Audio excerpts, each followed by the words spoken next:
Identidad, cultura y el acontecer diario están en La Hora del Museo. Que a partir de ahora el periodista Luis Cruz nos invita a un encuentro cotidiano con nuestra historia.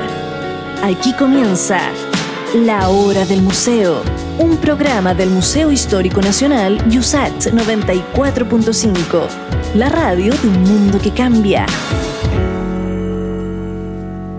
Sean muy bienvenidos y bienvenidas a un nuevo capítulo de La Hora del Museo, el programa del Museo Histórico Nacional, que día a día suena fuerte en la señal de Radio USACH 94.5 FM, también a través de diariousach.cl.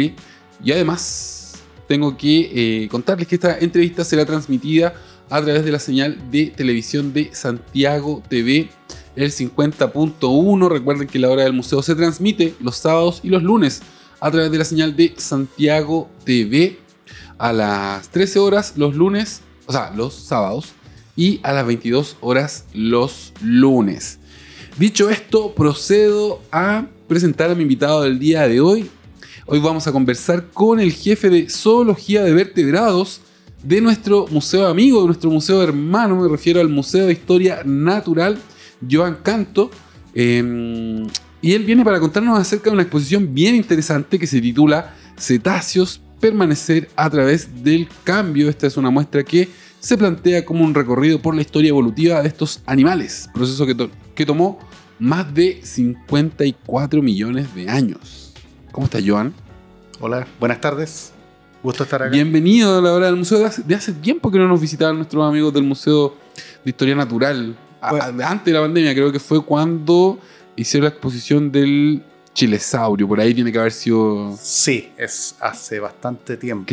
Me mostraron un montón de cosas con impresoras 3D. Fue una entrevista muy buena, la recuerdo con cariño. Joan, bueno, pasemos a lo que nos convoca. 54 millones de años es un tiempo gigantesco, tanto que para nosotros es difícil hacernos una idea, y quisiera que le cuentes a nuestros auditores y a nuestras auditoras en qué estaba el mundo hace 54 millones de años. Por ejemplo, ¿los continentes y los océanos eran como los conocemos ahora o era una tierra muy distinta a lo que nosotros conocemos ahora? Bueno, 54 millones de años, efectivamente, como señalas, es mucho tiempo y a la vez es muy poco tiempo. ¿Ah, sí? Sí, en términos de geológico, geológico, es poco. ¿Es poco? Es poco. Piensa que nuestro planeta ya va bordeando los 4.500 millones de años de antigüedad. O sea, es poco. Es poco. Pero para nosotros, con vidas promedio de, no sé, 80 años, 60 años. Es un tiempo gigantesco. Claro.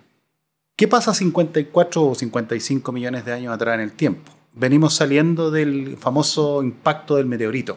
¿El que acabó con los dinosaurios? El que fue uno de los aparentes responsables de la extinción de los dinosaurios. Ese es el primer escenario. Ya. Tienes un mundo que se está reconfigurando. Hay algo que se llama una reorganización de los continentes que siempre han estado en constante movimiento. Eso es algo que nosotros no percibimos. No, pero cuando vemos la geología se nos explica, ¿no? Que en algún momento era todo un supercontinente, la Pangea, ¿no? Claro. Hace cientos de millones de años. Claro. Entonces, hace 54 millones de años hay un parecido al mundo actual. Ya. Pero cuando uno mira, por ejemplo, lo que es ahora Europa era un sistema de grandes pantanos y pequeñas islas. Ah. India. Eso es súper interesante. Yo creo que alguna vez con otro invitado del Museo de Historia Natural, él nos explicaba que todo lo que es Chile ahora, por ejemplo, si viajáramos mucho tiempo atrás, estaría sumergido y lo que veríamos serían los picos de las montañas. Claro. Sí, el macizo andino, eso vería. Me decían, no sé, esto sería quizás similar al archipiélago de Chiloé, algo así, como todo fragmentado, muchas islas. Claro, y generalmente el cordón montañoso que tú verías sería la cordillera de la costa. Eso sería. Eso sería lo que habríamos visto en ese periodo. Wow. Y el macizo andino todavía no había hecho un pulso tan grande, no se había levantado totalmente. Claro. O sea, es un mundo similar pero muy distinto. Sí. Y sin humanos. Sin humanos. Sin humanos. Ni nada parecido a nosotros. No, ni homínidos Nada. No, los homínidos son todos nuevos. O sea, la familia homínide aparece teóricamente, se piensa, unos 4 o 5 millones de años. Ya. O sea, somos súper nuevos en el barrio. Entonces, ¿y cómo era la vida? ¿Qué encontraríamos hace 54 millones de años? 54 millones de años tú ves un recambio de fauna. Digamos, en la superficie. En la superficie. En la Tierra. Un recambio de fauna de partida. De la gran dominancia de los dinosaurios, disminuye la cantidad de dinosaurios y reptiles en el planeta de manera más o menos importante. Y los mamíferos ya existían, porque normalmente la gente tiene como la idea de que los mamíferos aparecieron después de los reptiles. Los mamíferos son antiguos. Tenemos registros de mamíferos de hace 200 millones de años. Ajá. Ahora, que eran pequeñitos. O sea, algunos, para que tengas una idea, un poco más grandes que un encendedor. Ya, ese tipo de mamíferos. Claro. Mientras los reptiles eran estas bestias gigantes. Claro, entonces teníamos animales muy pequeños y digámoslo de manera más elegante, este vacío que queda, permite que los mamíferos tengan una radiación explosiva, puedan diversificarse y ocupar distintos ambientes terrestres, acuáticos, aéreos. Claro, como por ejemplo los murciélagos, ¿no? Los murciélagos. Bueno, y en el caso particular los cetáceos, que van al revés. De la tierra al mar. Cuando a nosotros nos enseñan la teoría de la evolución de la vida, siempre es del mar hacia la tierra. Pero en el caso de los cetáceos, entiendo que ellos hacen el camino inverso. Tú lo acabas de mencionar. ¿Se sabe por qué?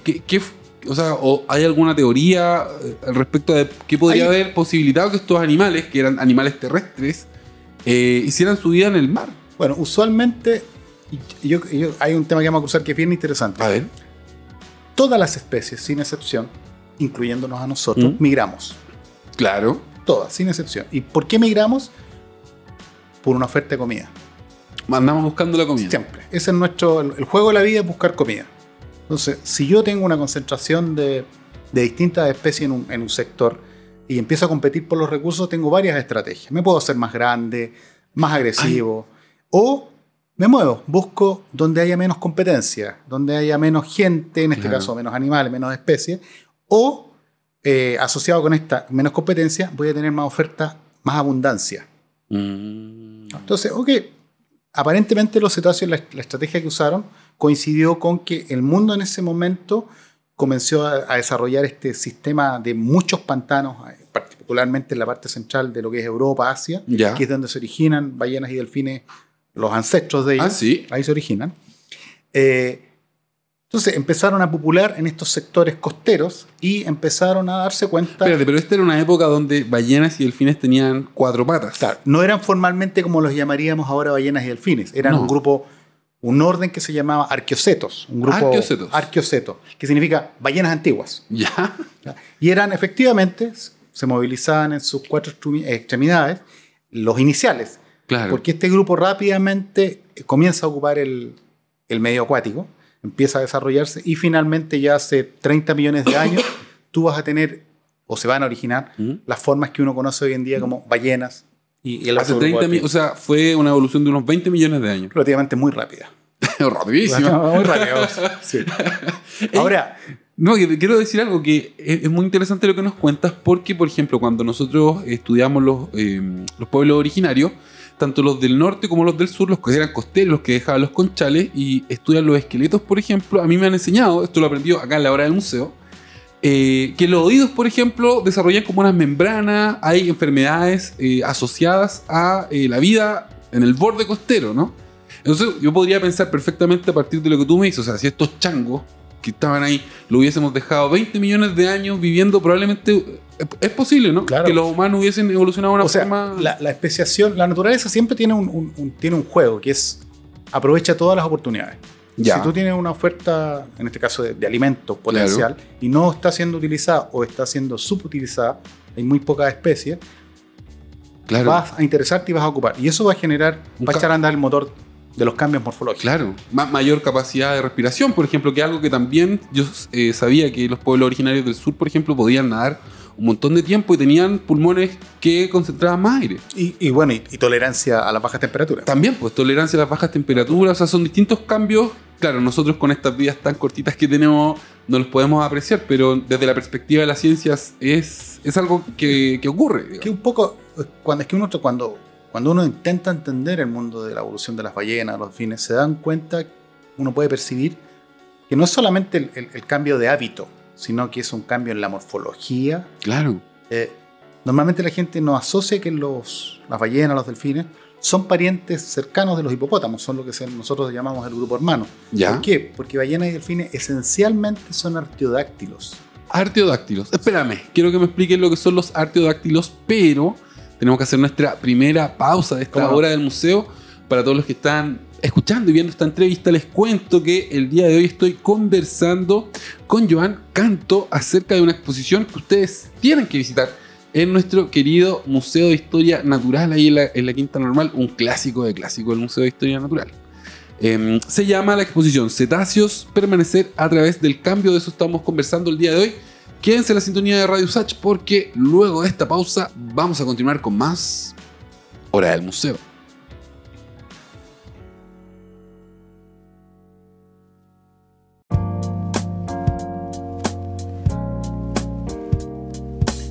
Ya estamos de regreso en la Hora del Museo, tu programa de entrevistas favorito, el programa del Museo Histórico Nacional, que cada día nos sorprende en la señal de Radio Usach 94.5 FM, también en diariousach.cl y además en nuestro canal de Spotify. Recuerden que tenemos nuestro canal de Spotify, que es absolutamente gratis y que allí van a poder encontrar el archivo de entrevistas de la Hora del Museo. Ya son más de 1000 personas las que nos siguen a través de Spotify, así que eso nos tiene muy muy contentos. No se olviden de seguirnos en el Spotify. Quiero reiterar que es gratis, porque a veces me preguntan si es que hay que pagar por escuchar la Hora del Museo en Spotify, y no es así.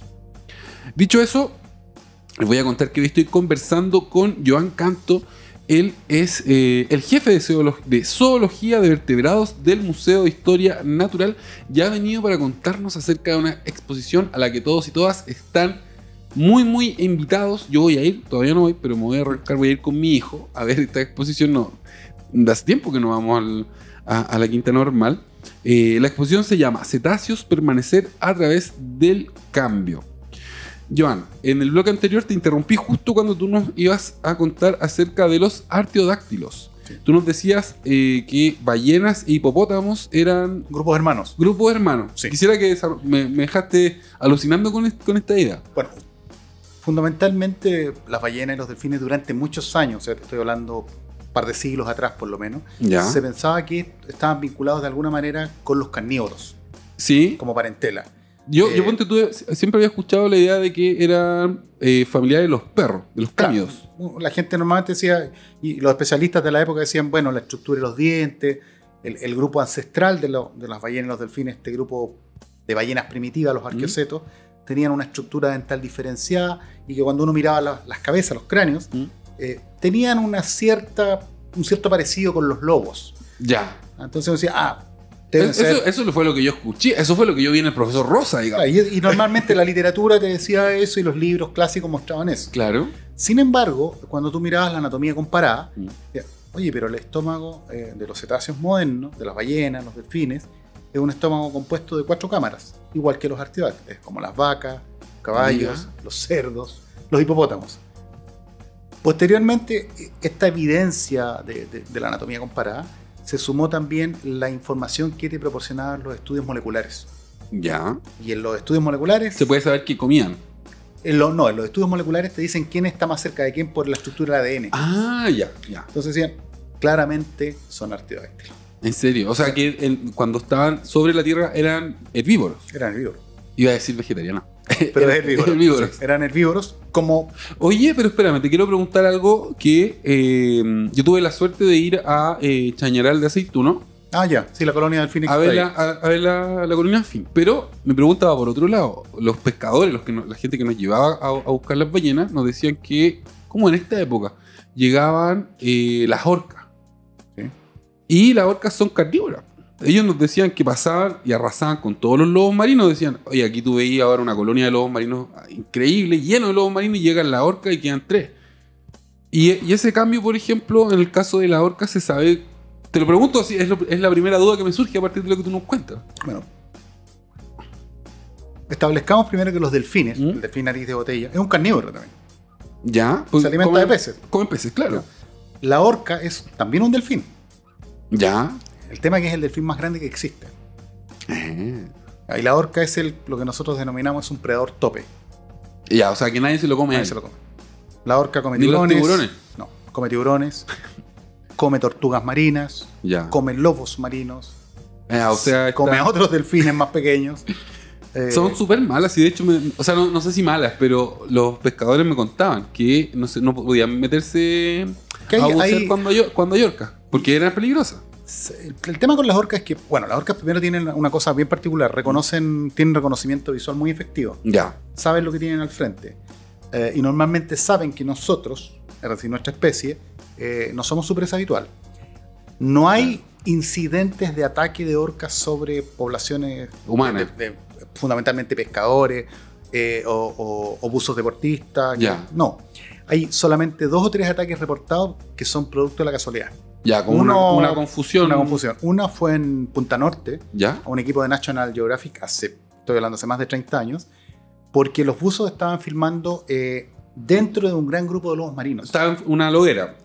Y estaban buceando con lobos marinos, con trajes negros. Entonces claro. Si tú, los que hemos buceado, cuando uno ve un buzo adelante, tú ves... Claro, ve la abuelita. Entonces...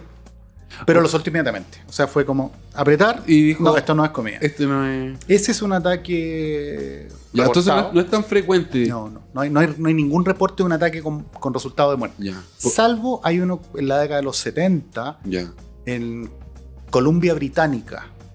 Ya. Es el único reportado, pero obedeció a que... Tú no sé si se recuerda cuando uno niño veía esta idea de que los canadienses empujaban estos troncos y los llevaban por los ríos. Sí. Bueno, aparentemente lo que está publicado de ese relato que está publicado es que uno de los operadores de estos troncos tenía especial predilección de molestar a las crías de orca. De pegarle con la pértiga, claro. De arrojarle los troncos. Y hay un grupo, un macho con 2 hembras que apartan a la balsa donde está el tipo, el tronco donde está. Lo apartan y lo voltean. Ese es el único ataque reportado con resultado porque el tipo no desapareció. Oye, es interesante lo que nos cuentas porque, bueno, si estamos hablando de ataques en el agua, uno siempre piensa, claro, en los tiburones como causa número 1 y la orca, yo lo pensaba a partir de lo que me decían los pescadores, que le tenía mucho susto. Pero hay otro animal que yo sé que es el que más humanos ataca, que es el hipopótamo, que lo mencionaste tú. Creo que la mayor cantidad de muertes, así como... En África son por ataque de hipopótamo. Es por ataque de hipopótamo. Sí. Y tú nos decías que los hipopótamos sí eran familiares de... Esa es la relación que está haciendo mi cerebro en estos momentos, ¿no? Y son herbívoros, efectivamente, claro. Pero es que hay un tema que se mezcla, que es un tema bien interesante en términos de la conducta, porque finalmente cuando uno dice, claro, el motor de la evolución trabaja con la oportunidad de la selección natural, claro, pero también te modela la conducta. Porque si uno lo piensa, un delfín, una orca, siguen siendo... anatómicamente, en términos internos, siguen siendo herbívoros. Pero en el caso de las orcas, particularmente las orcas, funcionan con la estructura mental de un carnívoro, porque cazan en grupo. Claro. Conservan lo que se llama, si lo quieres ver, conservan la organización interna anatómica, pero la conducta es de un cazador efectivo, como un lobo terrestre. Y siguen teniendo 4 estómagos. Sí. Y los delfines también. Todos los delfines, incluyendo las orcas que son delfines, tienen, o sea, todo el grupo, ballenas, delfines, marsopas, cachalotes, tienen un estómago compuesto de 4 cámaras. De 4 cámaras. Y también la rama pulmonar, cuando uno ve la estructura de los pulmones, lo que nosotros llamamos los bronquios, también tienen una estructura particular que es propia de los herbívoros. ¿Sí? Sí. De todos los artiodáctilos, el árbol bronquial, cuando tú lo revisas, dice anatómicamente es igual. Sí, o sea, podemos establecer que los cetáceos son mucho más similares a las vacas que a nosotros, o a los perros. Sí, exactamente. Son lo que se denomina artiodáctilos altamente derivados, que dieron origen a un morfotipo distinto, ¿ya? Pero son artiodáctilos. De hecho, fuera de micrófono me hacías el comentario, mira una vaca y mira una orca. Claro, o sea, tú no tienes los patrones de color. No, claro.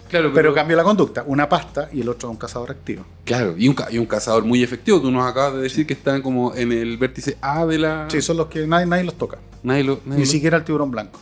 Oye, por ejemplo, los lobos marinos, las focas, ¿esos pertenecen también esos son carnívoros. ¿Pero pertenecen a la misma familia? No, esos son del grupo carnívora. A ver, explícanos eso, porque... Tenés carnívora y tienes... Lo que pasa es que cuando uno habla de carnívora en términos genéricos, no solamente en términos... por ejemplo, el elefante marino, todos estos que uno ve... Son carnívoros. Pero no son cetáceos. No. Son carnívoras, son del gran orden carnívoro, del gran grupo de los carnívoros, por la estructura dental, por la anatomía corporal interna. Si tú ves un estómago de una cámara, tienen un sistema enzimático para procesar proteína animal.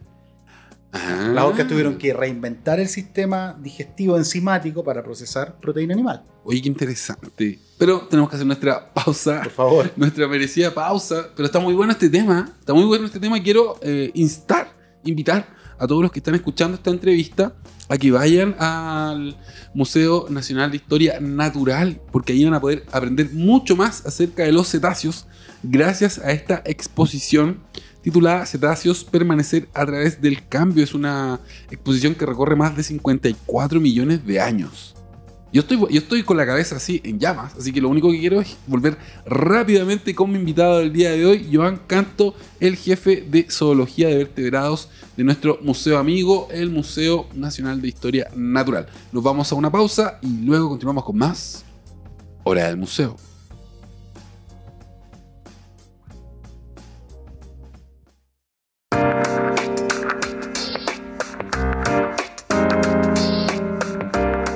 Ya estamos de vuelta en la Hora del Museo, tu programa de entrevistas favorito, el programa del Museo Histórico Nacional, que día a día nos sorprende en la señal de Radio USACH 94.5 FM, también a través de diariousach.cl.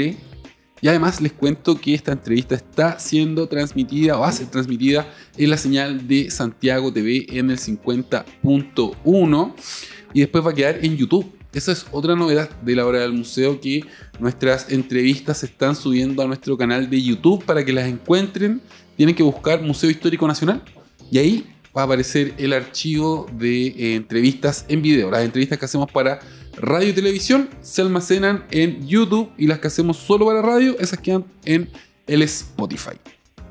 Dicho esto, les cuento que hoy estoy conversando acerca de una exposición que me tiene pero muy intrigado. Estoy aprendiendo montones como invitado del día de hoy con el jefe de Zoología de Vertebrados del Museo Nacional de Historia Natural, Joan Canto. Joan, sigamos en este viaje para conocer los cetáceos. Tú ya despejaste una duda que yo tenía. Siempre yo pensaba que focas, lobos de mar, están cerca de los cetáceos y ya eso lo descartamos. Bueno, mira, aparte de la aclaración esta, también los cetáceos tienen otra gracia. A ver. Son dentro de los grupos de mamíferos los más longevos. ¿Ah, sí? Sí. ¿Qué tan longevo puede ser una ballena, por ejemplo? Por ejemplo, mira, hay la ballena, lo que se llama la ballena de Groenlandia, que cazan los esquimales. Hay registros documentados de 211 años. No te creo. 211 años. Wow. Y se han ratificado de dos formas. Por el uso de los arpones. Que claro, de pronto sacaron la ballena y tenía un arpón del siglo XIX. Y dado que los europeos son extremadamente ordenados, tienen sus catálogos de en qué año se fabricó ese arpón. Pero también hay unas pruebas moleculares que se utilizan para datar la edad, para poder establecer la edad. Y habían diferencias, no sé, 5 años. Claro. Entonces, pero más de 200 años una ballena. Esa especie particular. Sabemos que los cachalotes, el Moby Dick, sobrepasan los 100 años.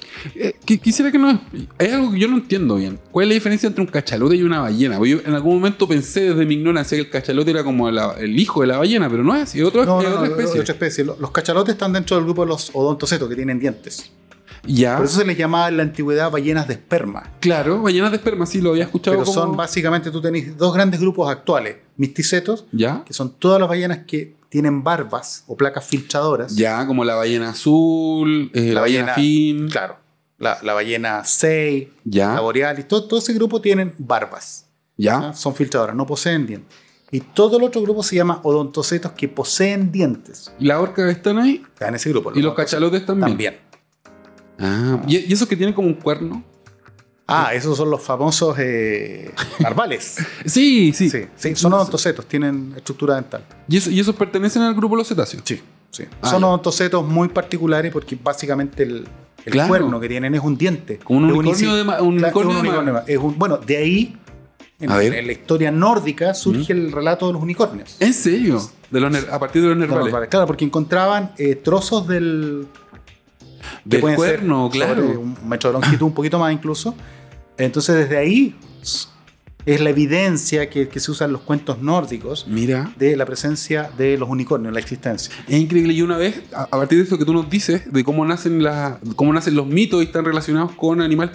Por ejemplo, yo una vez descubrí el pez remo, que es un pez abisal. Y cuando lo sacaron y yo lo vi, era un dragón.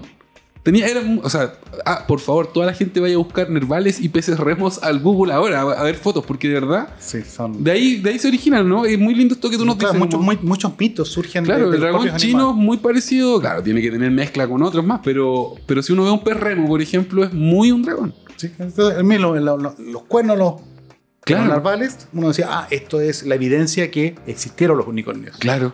Oye, algo que sobre lo que quiero que profundicemos también tiene que ver con estas ballenas que son filtradoras. ¿Cómo? Es una forma bien particular de alimentarse con barbas, ¿no?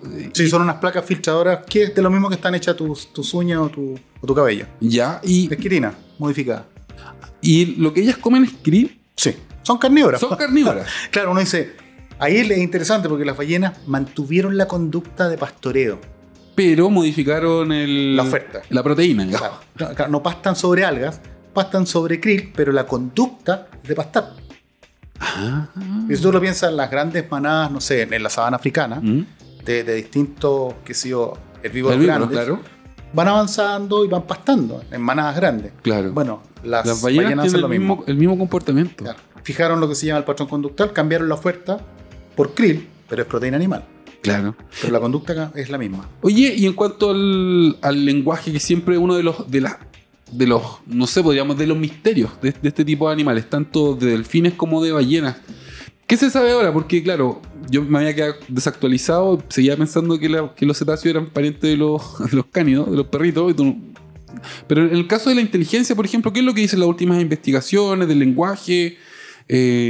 Hay un concepto que nosotros tratamos de cambiar, A ver. que es el concepto de inteligencia. Y lo cambiamos, usamos más la frase plasticidad conductual. Ya. Y se refiere a que los cerebros tienen la capacidad de responder a los distintos estímulos ambientales, Claro. el sujeto como tal, muy rápidamente, y pueden generar muchas respuestas alternativas a una misma situación. Los cetáceos tienen esa tremenda capacidad de responder rápidamente a cambios en el ambiente en muy corto tiempo, y eso implica también que han desarrollado una serie de patrones de estructuras comunicacionales sumamente complejas. Ya. Por ejemplo, ¿cuál es uno de los mejores grupos conocidos? En el caso de las orcas, en el hemisferio norte se han estudiado mucho en Canadá, en un lugar que se llama Telegraph Cove, A ver. y se ha descubierto que tienen lo que se llama acentos locales.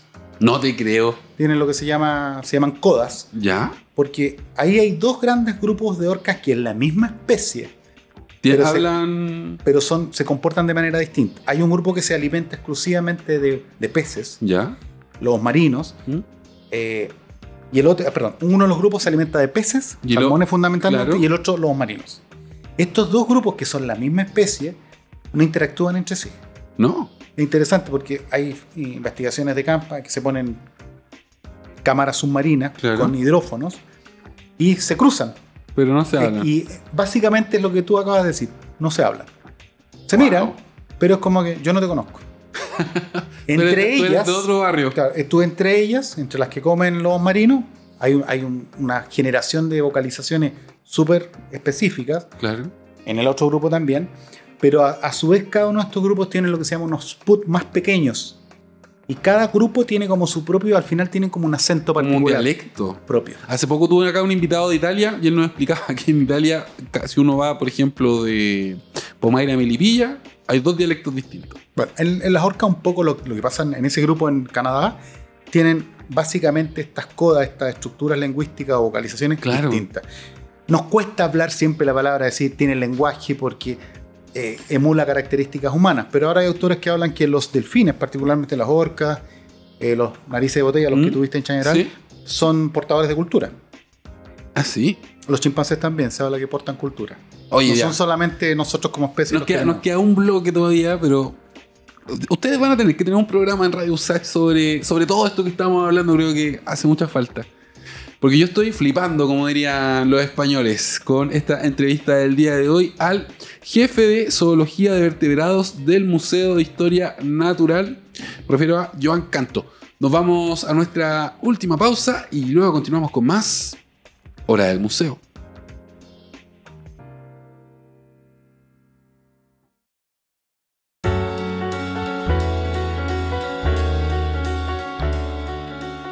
Estamos de vuelta en la Hora del Museo, último bloque de tu programa de entrevistas favorito, el programa del Museo Histórico Nacional, que día a día nos sorprende en la señal de Radio USACH.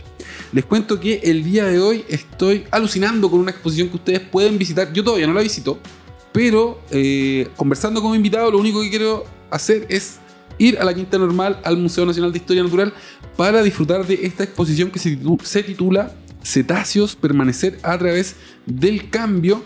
Y mi invitado del día de hoy es Joan Canto. Él es el jefe de zoología de vertebrados del Museo Nacional de Historia Natural.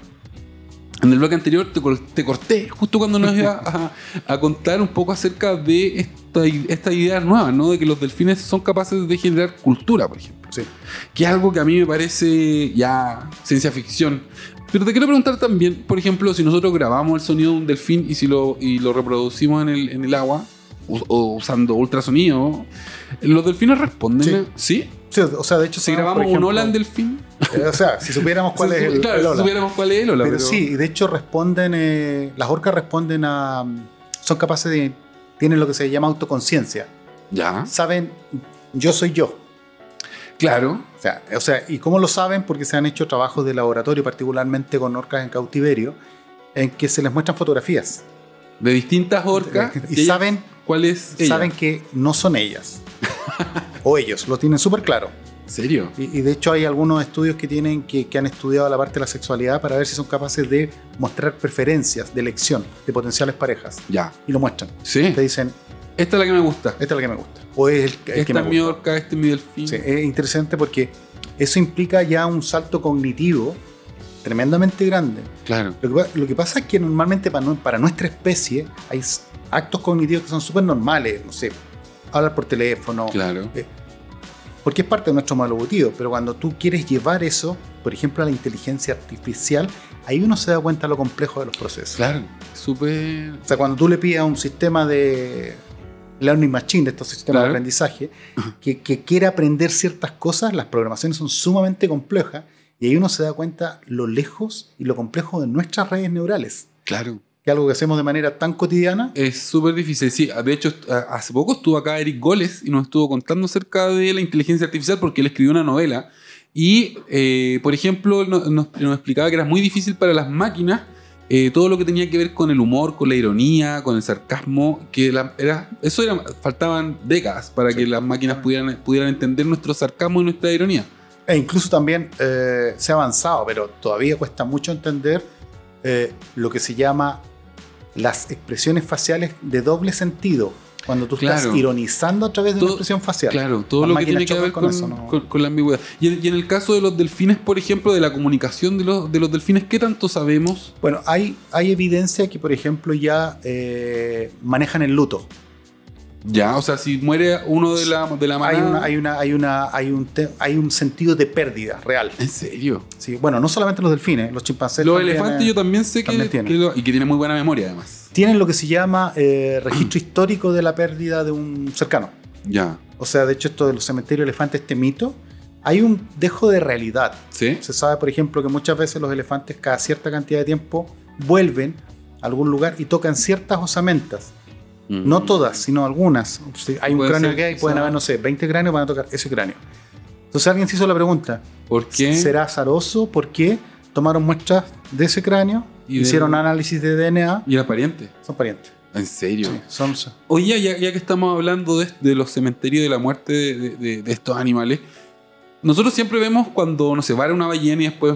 ese es el acceso, o si vamos al Museo Nacional de Historia Natural y vemos el esqueleto de la ballena. Pero en el caso de estos animales cuando están en el agua, ¿se sabe qué pasa con ellos cuando se mueren? ¿Por qué te lo pregunto? Porque uno cuando ve los documentales, no sé, National Geographic, ya hablan ya los leones, ¿no? El león que estuvo, el león alfa, y después uno lo ve ahí todo con pulga al final y se va a morir solito en en algún lugar de la selva, ¿no? En el caso de los cetáceos, ¿se sabe algo acerca de sus comportamientos? Ahora con los drones, ¿Ya? los drones han permitido como adentrarse un poco más, porque hay un detalle que uno normalmente olvida. A ver. Todos los cetáceos los ves dentro de un día. Si uno comprimiera el tiempo, uno diría, bueno, lo ve una cantidad de, no sé, 10 minutos de efectivo. Claro. Porque es cuando salen a tomar aire. Claro. O cuando están en descanso. Pero normalmente el caso de las ballenas, que están mucho más alejadas de la costa, normalmente el proceso de muerte son animales que mueren y van a flotar probablemente durante semanas. ¿En serio? Y lo que uno llega cuando dice varó, claro, muchas veces un animal que ya murió varios días atrás. No es que llega a morir a la playa, sino llega al cuerpo. Y cuando llega un animal, en el caso de una ballena o un delfín, llega vivo a la playa, puede deberse a varias circunstancias. Hay alguna infección en el sistema auditivo, o hay compromiso del melón del sector que le permite ecolocalizar, Claro. O está arrancando, Ya. o lo golpeó una hélice. También. Entonces muchas veces, claro, no es que lleguen a morir, está herido. Y de hecho, o también cuando varan grupos grandes, hay toda una idea de que utilizan mapas magnéticos del planeta. Claro. Entonces cuando se producen cambios o alteraciones en el campo magnético, algunos ejemplares varan.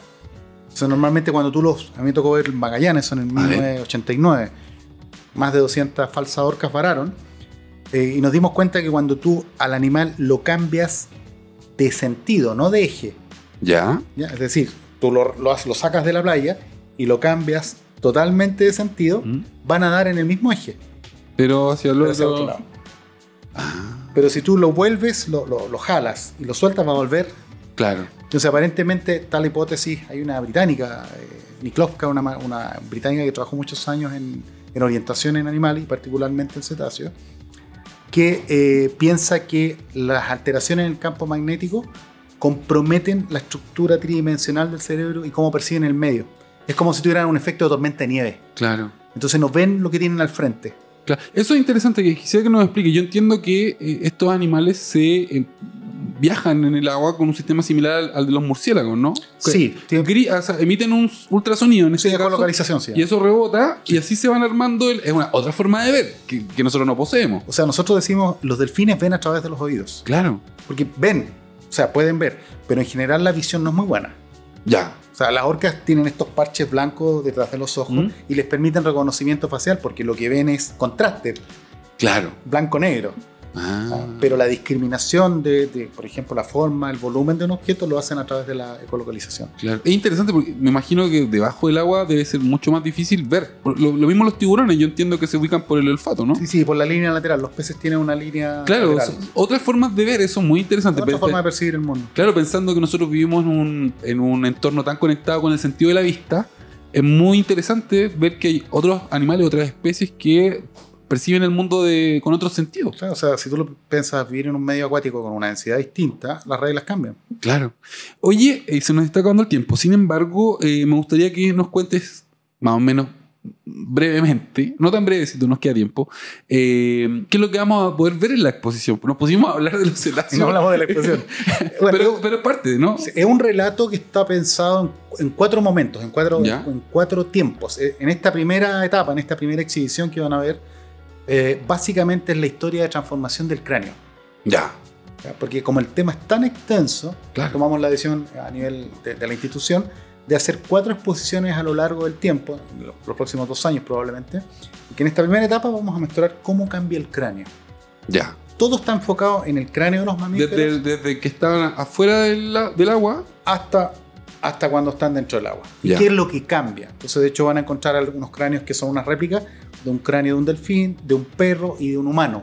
Ya. Y con los huesos están pintados, los principales huesos, y ahí uno va a ver cómo cambiaron los huesos y cómo cambió la posición del globo ocular. Claro, eso es muy interesante también. Porque ellos tienen los ojos igual que las aves hacia los costados de la cabeza. Claro, los costados de la cabeza. Y la nariz, si uno lo quisiera ver así de manera simple, está sobre la cabeza. Tienes toda la razón, claro que sí. Entonces cambió totalmente la orientación espacial del cráneo, y eso mostramos en esta exposición, las transformaciones anatómicas de la cabeza y de las extremidades. Wow. Y eso es a través de los esqueletos. De esqueleto. Sí. Ya. Sí, mostramos las transformaciones de las patas, de las extremidades anteriores, Entonces tiene de un humano Claro, como las patas traseras se convierten en una cola. a una aleta en este caso. Porque lo que ellos hacen, pierden las extremidades posteriores. Ah, ya. La cola Sería la cola un que invento, no, es un invento nuevo. Ah, no, ni siquiera se parece a la cola. Porque si tú ves la cola de los peces, ¿Ah? Es así, claro. la de los delfines es así. Sí, pues. Porque la cola de los delfines es como una extensión de la columna, pero los lóbulos de las aletas es como tejido cartilaginoso, no tiene hueso, igual que la aleta dorsal, es tejido. Joan, se nos acabó el tiempo. No, ha sido un gusto. Me quedaría conversando otra hora más. Ha sido un gusto. Pero los invito a que vayan. Sí, yo creo que todos los auditores y auditoras que escucharon la hora del museo van a ir este fin de semana o bueno, en cuanto puedan a la Quinta Normal a visitar nuestro museo amigo, nuestro museo hermano, el Museo Nacional de Historia Natural. Si te quieres despedir. Bueno, muchas gracias por el tiempo dedicado y los invitamos y los esperamos por allá.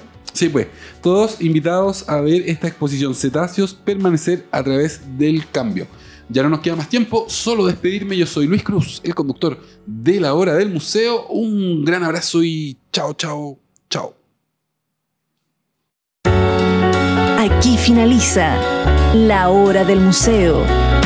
Un encuentro cotidiano con nuestra historia. Un programa del Museo Histórico Nacional y USACH 94.5. La radio de un mundo que cambia.